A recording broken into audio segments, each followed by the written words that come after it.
Good night show में सुनो कहानी। एक बार की बात है, एक छोटी सी परी थी और परी का नाम था रिवांका। रिवांका परी बहुत शैतान थी और उसकी शैतानियों से सब परेशान रहते।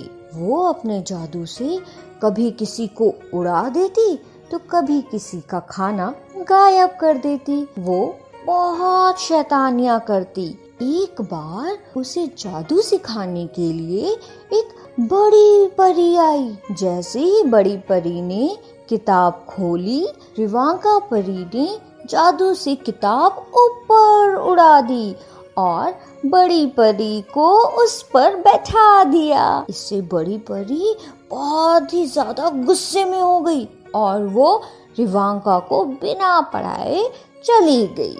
इससे रिवांका के माता पिता बहुत परेशान हो गए। तभी अचानक एक जादूगर आया और उसने देखा कि रिवांका परी बगीचे में चुपचाप बैठी हुई है। उस जादूगर ने एक तरकीब लगाई। अगर मैं रिवांका परी को पकड़ लूं तो मैं महाराज से उनका आधा राज्य ले लूंगा। बहुत मजा आएगा मुझे।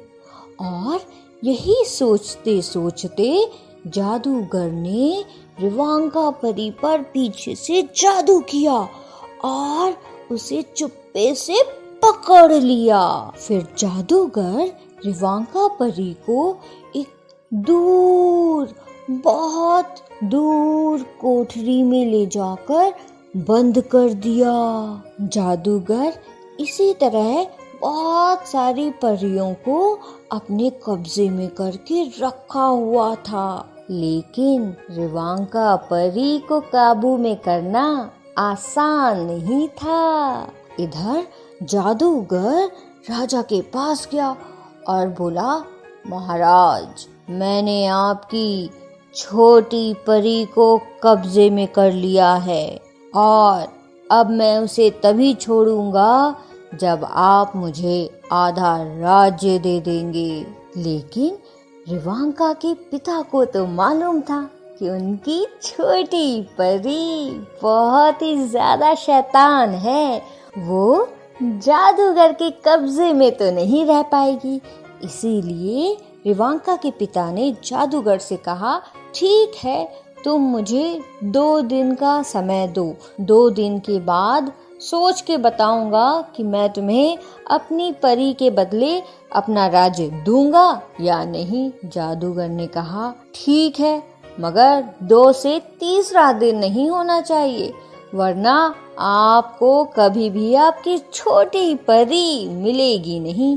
और ये बोलकर जादूगर चला गया। और उधर रिवांका को जैसे ही होश आया, उसने देखा कि वो एक कोठरी में बंद है जहाँ पर बहुत सारी परियां हैं। रिवांका उठी और उसने अपने जादू से सारी परियों को ठीक कर दिया और साथ ही एक छोटा सा सुरंग बनाया और उस कोठरी से बाहर निकल आई सारी परियों के साथ। और फिर दूसरे दिन अपने माता पिता के पास पहुंच गई। माता पिता ने कहा, बेटी, तुम वापस आ गई। रिवांका ने कहा, मुझे माफ कर दीजिए पिताजी, अब मैं कभी शैतानी नहीं करूंगी। तब रिवांका के माता पिता ने उसे प्यार से गले लगाया और जब जादूगर दोबारा कोठरी में पहुंचा तो वहां कोठरी उसे खाली मिली। और जादूगर अपना हाथ सर पे रखते हुए बोला, हाय तौबा, इस बार मैं किसको पकड़ लाया। तो बच्चों, इस कहानी से हमें ये सीख मिलती है कि शैतानियाँ करनी चाहिए, लेकिन उतनी जितनी किसी को परेशानी ना हो, समझे। अगर आपको ये कहानी पसंद आई हो तो फिर लाइक, शेयर और सब्सक्राइब जरूर करें।